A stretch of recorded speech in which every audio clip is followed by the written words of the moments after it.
ઘરેથી એટલું થઈ જાય કે એવું આપણે નથી કરવું, એટલે ટાટર પડી જાય હો હાવ. હા, કારણ કે આપણે હરખ પુદુડા તો હોય જ. બાપુ તમને આવી ન ખબર હોય, એ અમારી સંસાર કી બાત હૈ. ખાલી ઘરનાએ એવું કીધું હોય ને કે આ કલરના જબામાં તમે બહુ સારા લાગો છો તો વી હિવડાવી નાખ્યા હોય. એટલે તો અમે એડવાન્સ.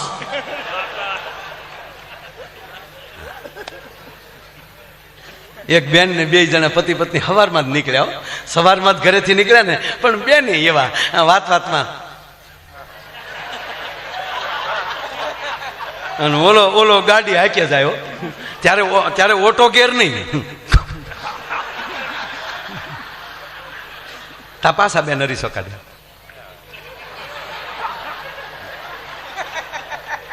આ તો ઓલો આમ ગુલ્ફી ગોળે ઓગળતો જાય.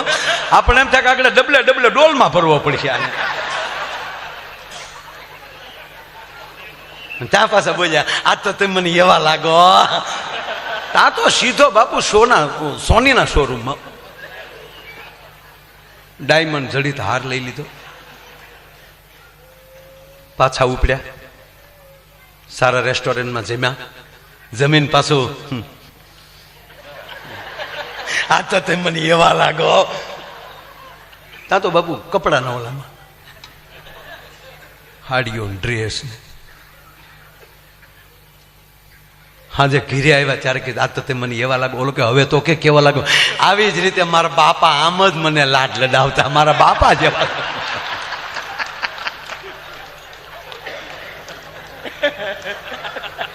ભગવાન બ્રહ્માજી સર્જન કરે છે, ભગવાન વિષ્ણુ છે એ પોષણ કરે છે, સર્જન કરે છે. માં સરસ્વતી બેઠી છે, મીઠું બોલનારી બેઠી છે. ભગવાન વિષ્ણુ ભરણ પોષણ કરે છે. શું કામ? ઘરે મહાલક્ષ્મી બેઠી છે, 8 હાથે વાળી. હું તો બહેનોને કહું છું કે આ ગરબા, નવરાત્રિના ગરબા તમે રમો જ છો, બધા રમજો, પણ માના ફોટા સામું જોજો. માં ભગવતીના ફોટા સામું જોવો તમે બાપુ. 8 હાથ વાળે અષ્ટભુજાળી, 8 હાથ છે માને, પણ એક હાથમાં મોબાઈલ ભાડો મને કહેજો. બસ બાપુ મારે એક જગ્યાએ કહેવાય ગયું, મેં કીધું હાથમાં મોબાઈલ ભાડો જ કહેજો. તો એક બેને મને કીધું, મને કે બસ હો માયા ભાઈ. મેં કાં? મને કે એના હાથમાં છે, ઈ જો હાથમાં લેવું ને ખડગ અને ખપ્પર તો પાછા ગોચ્યા હાથ નહીં આવ્યો, મૂસ્યું બૂસ્યું બધું વયું જાય. અરે એક જગ્યાએ બાપુ પ્રોગ્રામમાં ગયો ને, હું આલે આમ ગાવ તો બેનો બેઠા બેઠા આમ આમ નખ કહ્યો, દઉ ડમક ડમક ડમક ડમક ડમક ડમક, નખની ખખડાટીયું બોલાવે. મેં કીધું મેં કેમ બાપા નખ બહુ ઘસો છો? ભાઈ રામદેવ બાબાએ કીધું નવરા પડીએ ને તો નખ ઘસો ને તો વાળ વધે ને કાળા થાય. તો હાકો એ બધા નખ ઘસતા હતા, પણ એક બેન આમ બેઠા. બેન તમે કેમ નથી ઘસતા? ભાઈ મારે વધારે ઘાઈ ગયા, મૂછું મળી ઉગવા. લ્યો કરો લ્યો ખતરો. હે ભાઈ ફેરવા નિયમ ફરે નહીં, થાતું હોય એમ થાય. ફૈબાને મૂછું ઉગે કઈ કાકો ન કહેવાય, અમારો ગુલાબદાન બારોટ કહે છે. ગજબ છે બધું.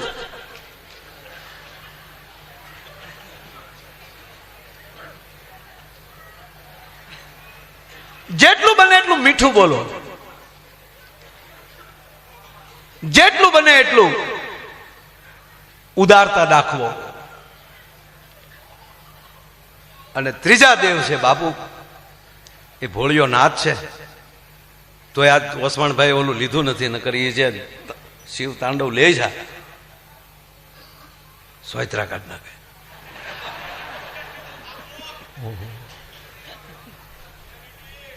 અને વસવાણભાઈ તમે ધારે હોય ત્યારે એમ કહો છો 14 વર્ષનો હતો ત્યારથી આમાં આવ્યો છું, પણ મારા બાપ આવા તમારા સદગુરુએ, તમારા સાંઈએ એવા ટપાટું મારી મારીને તને ઘડ્યો છે ને, અનુભવ કરી કરીને, અને સંપૂર્ણ શીખીને પછી ઉલ્લીને આવ્યા છો મેદાનમાં. એટલે એમાં કોઈ સવાલ નથી. અને એમાંય તમારા દીકરાને પણ ખૂબ ખૂબ શુભકામના આપું છું.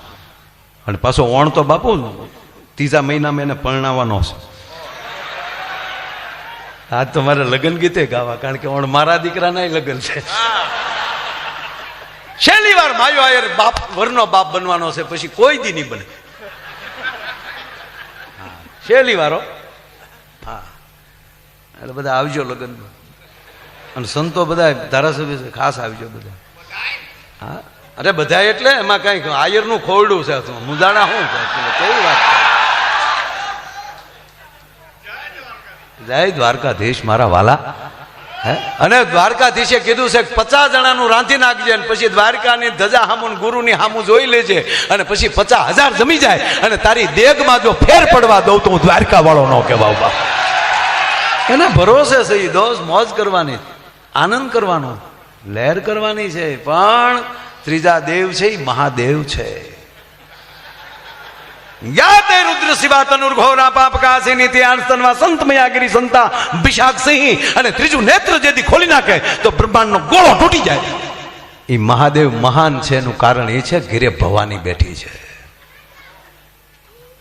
એ ભવાની એમ કે તમે શુભ નિશુભને વરદાન આપ્યા એમ. હવે તમે કાંઈ ન કરી શકો, પણ મારા છોકરા રોવે છે, મારા દેવતાઓ મારી પાસે આવીને રોવે છે, અને હવે લાવો મારી પાસે ત્રિશુલ, તમે ધ્યાનમાં બેસી જાઓ.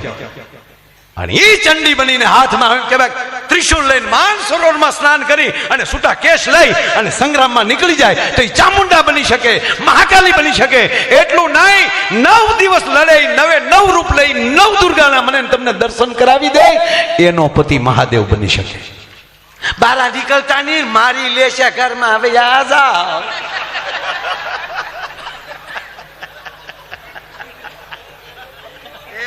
એ ગામમાં હડકાયો છો, બારા નીકળતા નહીં, પણ તારી જેવું તો ન જ થાય એમ.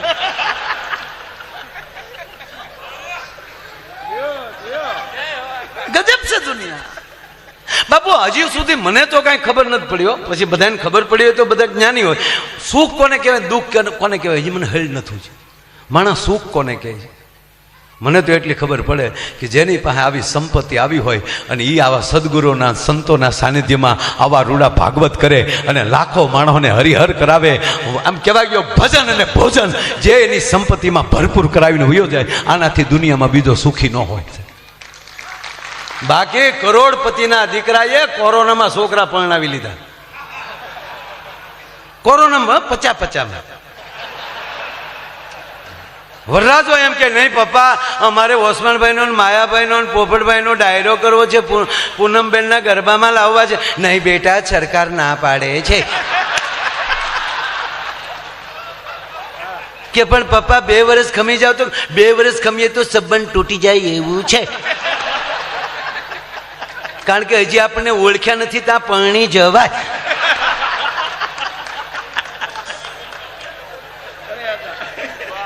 ફસા પરણાવી લીધા. બાપ ગજબ ગજબ ગજબ. ઓહો. અને હું હંમેશા કહું મારા વાલા, દરેક પ્રોગ્રામમાં કહું છું, અહીંયા પણ કહું છું. અહીંયા અમારા રાષ્ટ્રીય સેવા સંઘના મિત્રો બેઠા છે, માનસિંહ જેવા. રાષ્ટ્રને હૃદયમાં રાખજો. 18 વરણ જ્ઞાતિ વાતીના વાડા મૂકો, હવે ભારતીય બનો. આજે શું વસણવે વંદે માતરમ ગાયું મારા બાપ. મને એમ લાગતું હતું જાણે રાષ્ટ્રીય સેવા સંઘના કેમ્પમાં બેઠા છીએ. અને આવા સનાતનની ધજાઓ જ્યાં ફરકતી રહેશે ને ત્યાં સુધી વિશ્વની તાકાત નથી ભારતનો વાળવાંકો કરી શકે. અહીંયા મયો ને મહાદેવ બે ભેગા થઈને આવા ડાયરા કરતા હોય એવો દેશ તો કોક મને દેખાડો ભલા માણા. બસ એક બનો, નેક બનો, અને જેની હારે બેહો હૃદયથી બેહો, મગજથી નહીં. મગજથી ધંધો કરાય, ધંધામાં મગજની જરૂર પડે. હા, ચૂંટણીમાં જરૂર તો પડે જ ને મગજની. હા, મગજથી બધું આ પ્રોગ્રામમાં મગજની જરૂર તો પડે જ ને બાપ. પણ એક જ આવું માધ્યમ છે. આજ પૂંજ જિજ્ઞેશ દાદા કહેતા હતા કે એક જ કથા માધ્યમ એવું છે કે એક આરે લાખો માણા ડાભી સાહેબ બેઠું હોય ને, એ બધા એના મગજ બંધ થઈ જાય ને હૃદયથી ભગવાનની કથા સાંભળતા હોય છે. અને 4-4 કલાક એટલું માણા મૌન બેહે, આનાથી બીજો કુંભ મોટો કયો હોઈ શકે? એ તો કલ્પના કરો દોસ્ત, અદભુત છે આપણું. એટલે જેને અરે બેહું હૃદયથી. હૃદય બહુ મોટું છે, જેટલા સંભાળવા એટલે હામી જાય. એક ઓપરેશનમાં જેટલા કરોડ હમાવો એટલે હમાડી દે તો માણાનો હમાડી દે ભલામાં.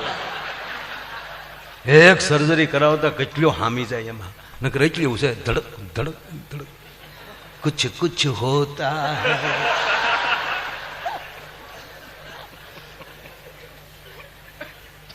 જ્યાં અનેક કથાઓ રાણકી રાજાથી લઈ અને એના બે નગર શેઠની ઘોડે કામ કરનારા સાહેબ મહાપુરુષો વસ્તુપાલ અને તેજપાલ, ત્યાંથી લઈને વાઘેલા દરબારોથી લઈ અને જેનો સંપર્ક પાટણ સુધી હોય એવી એક આ દેવીત્વ વાળી ધરાવનારી ભૂમિ. અને બાપુ ક્યારેક ક્યારેક એવું થાય કે ધરતી એમ કહેતી હશે કે અહીંયા આવો ને, કથા અહીંયા આવો ને, અહીંયા આવો ને દાદા, અહીંયા વાંચો ને, આવો ને સાધુડાવ, અહીંયા ઘડીક આનંદ કરો ને. અને સાહેબ આવી કથા થાય, આવી પવિત્ર ધરતી હોય, એનું પાછું ધારાસભ્ય થવું એ ભગવાનની કૃપા કહેવાય સાહેબ. હમણાં ધારાસભ્ય સાહેબને અમે એને ભૂપેન્દ્ર બાપુ બધા મળ્યા. ભૂપેન્દ્ર બાપુ દિવસે પણ કથા વાંચા. મને કે ભાઈ મારે એક લગ્નમાં જવું પડે એમ છે, નહીંતર આપ બધા મારે આંગણે અહીંયા મારા ગામમાં હોવ અને હું ન હોવ એવું બને. પૂજ્ય દાદાને મળીને એણે વિદાય લીધી. પછી અમે ધારાસભ્ય સાહેબને બધા ત્યાંથી દાદાને દર્શન કરીને પછી પાછા આવ્યા. એટલે જે વિસ્તારમાં જઈને આનંદ આવે, વાત આ છે. અને આનંદથી આનંદ આવે એને જ આનંદ કહેવાય. નકર નથી ઓલી કલબુ હાલતી, હું કેવી કલબ કે દાંત કાઢવાની, લાઇફિંગ કલબ. ગાંડા લાગે. હું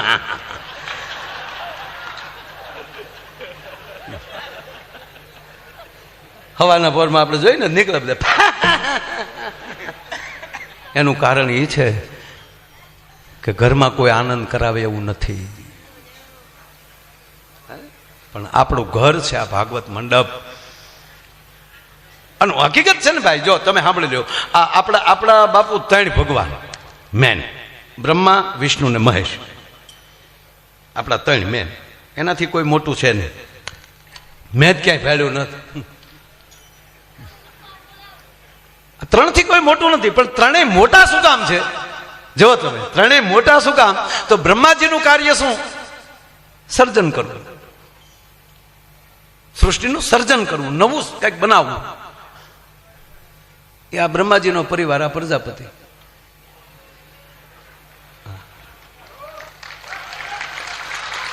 પ્રજાપતિ આપણે બધા બ્રહ્માનું સર્જન છે. પણ જે સર્જન કરે ને પ્રજાપતિ કહેવામાં આવે. બ્રહ્માનું એટલે બ્રહ્માજાત કુંભાર કે લખ્યું છે ભજનમાં. અને જેને જન્મજાત ભગતનો દરજ્જો મળે છે. જન્મજાત, જન્મે ત્યાંથી ભગત. બ્રહ્મા સર્જન કરે છે. પણ એના ઘરે કોણ બેઠું છે? માં સરસ્વતી બ્રહ્માણી.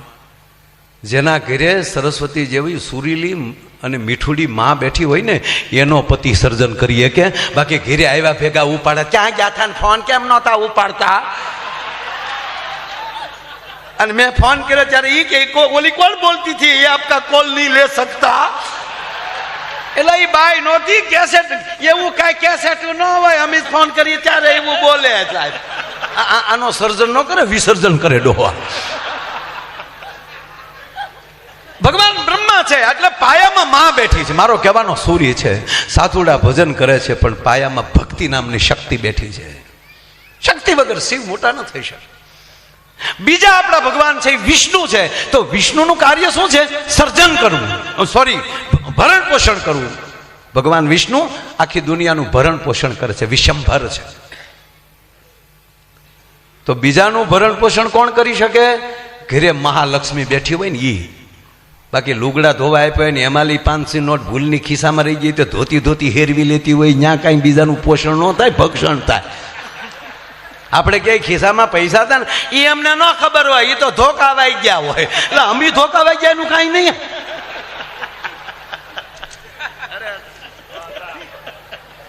ભગવાન વિષ્ણુ સર્જન પોષણ કરે છે. એનું કારણ કે ઘરે મહાલક્ષ્મી બેઠી છે, 4 હાથ વાળી બેઠી છે. જાઓ હવે આવી કથાઓ કરો, અમે બેઠ્યું છીએ. આ લક્ષ્મીઓ બેઠ્યું છે ઘરે.